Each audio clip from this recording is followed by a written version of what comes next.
ಇಲ್ಲಿ ತುಂಬಾ ಬುದ್ಧಿವಂತರು ಒಂದೆರಡು ಜನ ಇದ್ದಾರೆ. ಅವರು ನೀರು ಬೇಡ, ರಸ್ತೆನೂ ಬೇಡ, ಕರೆಂಟು ಬೇಡ ಅನ್ನೋ ಪರಿಸ್ಥಿತಿಲಿದ್ದಾರೆ.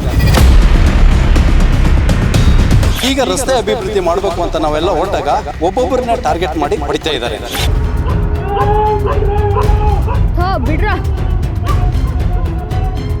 ಆಮೇಲೆ ರಾಜೇಶ್ ಅವರು ಕೂಗೋದು ಕೇಳುತ್ತು, ಬನ್ನಿ ಬನ್ನಿ ಯಾರಾದರೂ ಬನ್ನಿ ಬನ್ನಿ ಕಾಪಾಡಿ ಅಂತ. ಅವ್ರು ರಾಜೇಶನ ನಲ್ಕ ಹಾಕ್ಕೊಂಡು ಕುತ್ತಿಗೆ ಹೆಚ್ಚಿಗೆಂದು ಎಲ್ಲ ಇದು ಮಾಡ್ತಾ ಇದ್ರು.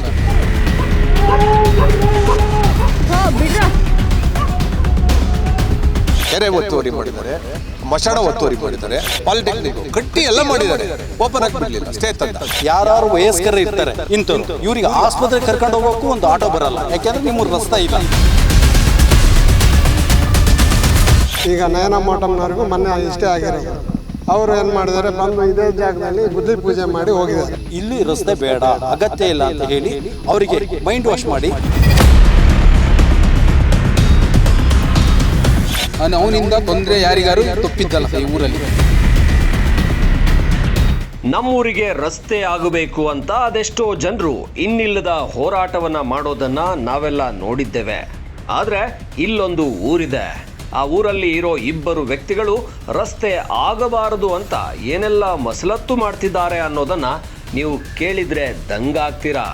ಅಂದಹಾಗೆ ಇದು ಅದೊಂದು ಊರಿನ ರಸ್ತೆಗೆ ಅಡ್ಡವಾಗ್ತಿರೋರ ಕತೆ. ಹೌದು, ರಸ್ತೆ ಆಗಬಾರದು ಅಂತ ಕಿರಿಕ್ ಆಸಾಮಿಯೊಬ್ಬ ಗ್ರಾಮಕ್ಕೆ ಕಂಟಕಪ್ರಾಯವಾಗಿರೋ ವಿಚಿತ್ರ ಪ್ರಸಂಗ ಚಿಕ್ಕಮಗಳೂರು ತಾಲೂಕಿನ ಆಲ್ದೂರು ಸಮೀಪದ ದೋಣಗುಡಿಗೆ ಗ್ರಾಮದಲ್ಲಿ ನಡೆದಿದೆ. ದೋಣಗುಡಿಗೆ ಗ್ರಾಮದ ರಮೇಶ್ ಗೌಡ ಎಂಬಾತ ರಸ್ತೆ ಮಾಡಲು ಬಿಡದೆ ಗ್ರಾಮದ ಅಭಿವೃದ್ಧಿಗೆ ಅಡ್ಡಗಾಲು ಆಗಿದ್ದಾನೆ ಅಂತ ಗ್ರಾಮಸ್ಥರು ನೋವು ತೋಡಿಕೊಳ್ತಿದ್ದಾರೆ. ರಸ್ತೆ ಮಂಜೂರು ಅಂತ ಹೋರಾಟ ಮಾಡಿ ರಸ್ತೆಯ ಕಾಮಗಾರಿಯನ್ನ ಮಂಜೂರು ಮಾಡಿಸಿದ ಗ್ರಾಮದ ರಾಜೇಶ್ ಎಂಬ ವ್ಯಕ್ತಿಯನ್ನೇ ಕುತ್ತಿಗೆ ಹಿಸುಕಿ ಕೊಲೆ ಮಾಡಲು ಕೂಡ ಪ್ರಯತ್ನ ಪಟ್ರು ಅಂತ ಗ್ರಾಮಸ್ಥರು ಹೇಳಿಕೊಂಡಿದ್ದಾರೆ.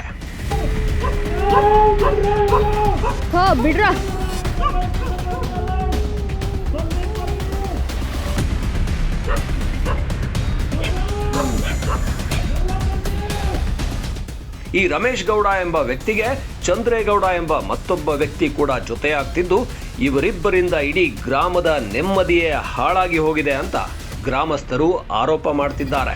ಚಂದ್ರೇಗೌಡ ಎಂಬ ವ್ಯಕ್ತಿ ಸರ್ಕಾರಿ ಕೆರೆಯನ್ನ ಸ್ಮಶಾನವನ್ನ ಕೂಡ ಒತ್ತುವರಿ ಮಾಡಿಕೊಂಡು ಊರಿನ ಜನರಿಗೆ ಮಾರಕವಾಗಿದ್ದಾನಂತೆ. ಅಷ್ಟೇ ಅಲ್ಲದೆ ಗ್ರಾಮದಲ್ಲಿ ನಿರ್ಮಾಣವಾಗಿ ಉದ್ಘಾಟನೆಯ ಹಂತಕ್ಕೆ ಹೋಗಿದ್ದ ಪಾಲಿಟೆಕ್ನಿಕ್ ಕಾಲೇಜನ್ನ ಉದ್ಘಾಟನೆ ಮಾಡೋದಕ್ಕೂ ಬಿಡದೆ ಈ ಚಂದ್ರೇಗೌಡ ಅನ್ನೋ ಆಸಾಮಿ ಊರಿನ ಅಭಿವೃದ್ಧಿಗೆ ಕಂಟಕವಾಗಿದ್ದಾನೆ. ರಸ್ತೆ ಕಾಮಗಾರಿಗೆ ಚಾಲನೆ ಕೊಟ್ಟಿದ್ದ ಶಾಸಕಿ ನಯನಾ ಮೋಟಮ್ಮರ್ ಅವರು ಈ ರಸ್ತೆ ಕಾಮಗಾರಿ ಪ್ರಗತಿ ಬಗ್ಗೆಯೂ ಸ್ವಲ್ಪ ಗಮನ ಹರಿಸಿದ್ರೆ ಒಳ್ಳೆಯದಿತ್ತು ಅಂತ ಗ್ರಾಮಸ್ಥರು ವಿನಯಪೂರ್ವಕವಾಗಿ ಕೇಳ್ಕೊಂಡಿದ್ದಾರೆ, ಆಗ್ರಹಪಡಿಸಿಲ್ಲ. ಒಟ್ನಲ್ಲಿ ದೇವರು ಕೊಟ್ಟರೂ ಪೂಜಾರಿ ಕೊಡ್ತಿಲ್ಲ ಅನ್ನೋ ಗಾದೆಯಂತೆ ಆಗಿದೆ ದೋಣಗುಡಿಗೆ ಗ್ರಾಮಸ್ಥರ ಪಾಡು.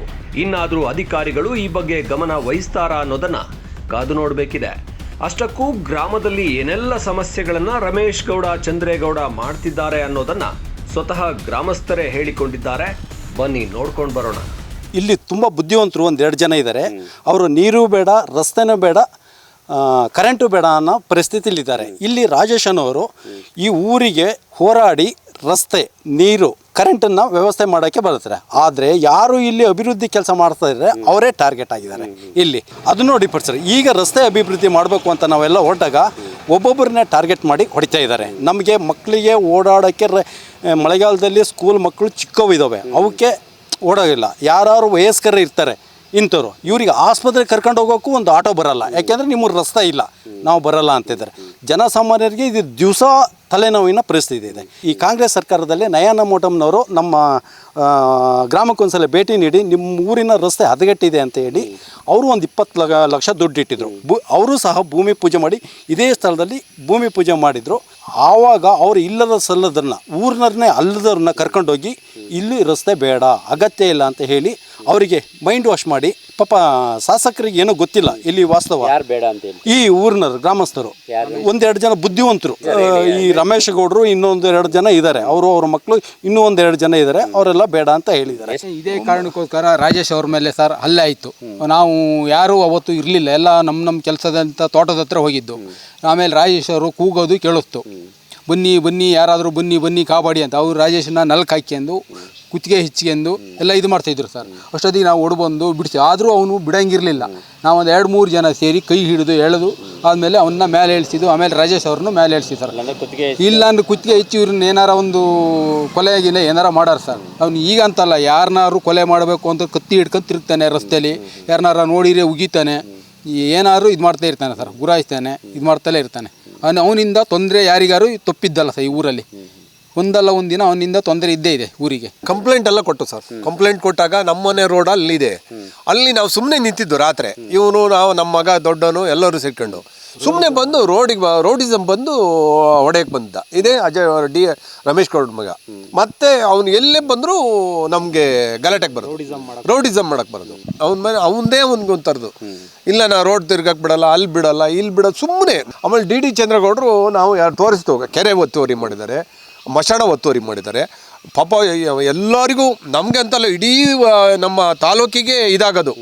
ಏನು ATI ಕಾಲೇಜು ಕಟ್ಟಿ, ಪಾಲಿಟೆಕ್ನಿಕ್ಕು ಕಟ್ಟಿ ಎಲ್ಲ ಮಾಡಿದ್ದಾರೆ, ಓಪನ್ ಆಗಿ ಬಿಡಲಿಲ್ಲ, ಸ್ಟೇ ತಂದ ಡಿ ಚಂದ್ರಗೌಡ. ಮತ್ತು ಇವರೇ ಯಾವ ಜಾಗ ಅದು?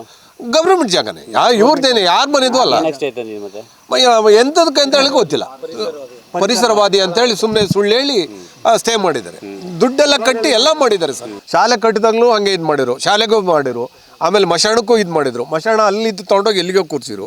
ಇದೆಲ್ಲ ನಡೀತದೆ. ಕೆರೆ ಇದೆ, ಕೆರೆಗೆ ನಾನು ಅಸಲು ಕುಯ್ಕೊಂಡು ಬಿಟ್ಕೊಡ್ತೀನಿ ಅಂತೇಳಿ ಬರ್ಕೊಟ್ಟಿದ್ದಾನೆ, ಅದು ಇದೆ. ಅವೆಲ್ಲ ಒತ್ತುವರಿ ಮಾಡಿ, ಫುಲ್ ಒತ್ತುವರಿ ಮಾಡಿ. 1 ಎಕರೆ 20 ಕುಂಟೆ, ಮಶಾಣ 1 ಎಕರೆ ಎಲ್ಲ ಪಾಣಿ ಕೊಡ್ತೀವಿ ನಿಮಗೆ. ಇದು ಯಾವ ಬೇಕಾದ್ರೂ ಡಾಕ್ಯುಮೆಂಟ್ ಕೊಡ್ತೀವಿ. ಇವರು ಹೆಂಗಂತ ಇವ್ರ ದಸಿಂದ ನಮ್ಮ ಊರು ಒಳ್ಳೇದಾಗಬಾರ್ದು ಅಂತ, ರೋಡ್ ಆಗಬಾರ್ದು, ಅವರಿಗೆ ಯಾರಿಗೂ ಒಳ್ಳೇದಾಗಬಾರ್ದು ಅಂತಲೇ ಮಾಡೋದು.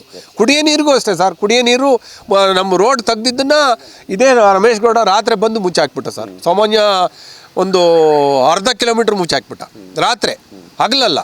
ಆಮೇಲೆ ಮತ್ತೆ ನಾವು ದುಡ್ಡು ಕೊಟ್ಟು ತೆಗಿಸ್ತು. ನಾನು ಇಲ್ಲಿ ಬಂದೇ ಹೆಚ್ಚು ಕಡಿಮೆ 70 ವರ್ಷದಲ್ಲೇ ಬಂದೀನಿ. ಈಗೊಂದು 50-60 ವರ್ಷದಿಂದಲೂ ಭಾಳ ನೋಡ್ತಾ ಇದ್ದೀನಿ ಇವ್ರನ್ನೆಲ್ಲ. ಏನು ಮಾಡ್ತೀರಿ, ಆಗಿಂದನೇ ಹೀಗೆ ಆಗಿಂದಲೂ ಇದೆಯಾ. ಆವಾಗಲೂ ಎಲ್ಲ ಗಾಡಿ ಎಲ್ಲ ಅಡ್ಡ ಹಾಕಿ ಇದು ಮಾಡ್ಕೊಂಡು ಇವರು ಅಪ್ದಿರಯ್ಯ ಇದು ಕಡಾಣಿ ಕಿತ್ತು ಮೂಗ್ದಾರ ಹಿಡ್ಕೊಂಡು ಎಲ್ಲ ಇದು ಮಾಡ್ಕೊಂಡು ಇವರು ಅಪ್ದಿರಯ್ಯ. ಈಗ ಏನಿದ್ದಾರೆ ಅವ್ರು ಅಪ್ತಿರೆ ಆ ಕೆಲಸ ಮಾಡಿದ್ದಾರೆ ಆವಾಗಲೇ. ನಾನಿನ್ನೂ ಆವಾಗ ಹುಡುಗ. ಹಣವನ್ನು ಇಟ್ಟು ಮತ್ತು ಆ ಹಣವನ್ನು ಬರದ ರೀತಿಯಲ್ಲಿ, ಮತ್ತು ಅವರು ಈಗ ಕಾಂಗ್ರೆಸ್ ಸರ್ಕಾರ ಬಂದರೆ ಕಾಂಗ್ರೆಸ್ನವ್ರು ಇಟ್ಟರೆ ನಮ್ಮನ್ನು ಸುಮ್ಮನೆ ಅವರು ಎತ್ಕಟ್ಟೋದು. ಅವರು ಕಾಂಗ್ರೆಸ್ನವರಲ್ಲ BJPಯವರು ಅಂತ ಹೇಳಿಬಿಟ್ಟು ಎತ್ಕಟ್ಟೋದು. ಅಲ್ಲಿ ಹೋಗ್ಬಿಟ್ಟು ಅವರಿಗೆ ಈಗ ನಯನ ಮೋಟಮ್ನವ್ರಿಗೂ ಮೊನ್ನೆ ಇಷ್ಟೇ ಆಗಿರೋದು. ಅವರು ಏನು ಮಾಡಿದ್ದಾರೆ, ಬಂದು ಇದೇ ಜಾಗದಲ್ಲಿ ಗುದ್ಲಿ ಪೂಜೆ ಮಾಡಿ ಹೋಗಿದ್ದಾರೆ. ಅವರೆಲ್ಲ BJPಯವರು, BJP ಹುಡುಗರು, ಅವ್ರಿಗೆ ಊರಿನವರು. ನೀವು ಯಾಕೆ ಅವರಿಗೆ ರಸ್ತೆ ಕಾಮಗಾರಿ ಮೇಲೆ ದುಡ್ಡು ಇಟ್ಕೊಟ್ಟಿದ್ದೀರಾ, ಅನುದಾನ ಕೊಡ್ತೀರಾ, ಅವರು 2 ಓಟ್ ಹಾಕಲ್ಲ ಅಂತ ಹೇಳ್ಬಿಟ್ಟು ಅವ್ರಿಗೆ ಹೋಗ್ಬಿಟ್ಟು ನಯನ ಮೋಟಮ್ನವರಿಗೆ ಇಲ್ಲದ ಸಲ್ಲದ ದೂರ ಹೇಳಿ ಅವರಿಗೆಲ್ಲ ಇದು ಮಾಡಿದ್ರೆ ಅವ್ರಿಗೆ ಮೈಂಡ್ ವಾಶ್ ಆದಂಗೆ ಇರ್ಬೋದೇನೋ ಅನ್ನಂಗೆ ಆಗುತ್ತೆ. ಗೊತ್ತಿಲ್ಲದ್ದು ಎಷ್ಟೋ ಜನ ಹೇಳ್ತಾ ಇರ್ತೀರಾ ಸರ್ ನಾನು ಸಣ್ಣ ಆಗ್ಬೇಕು ಅಂತ.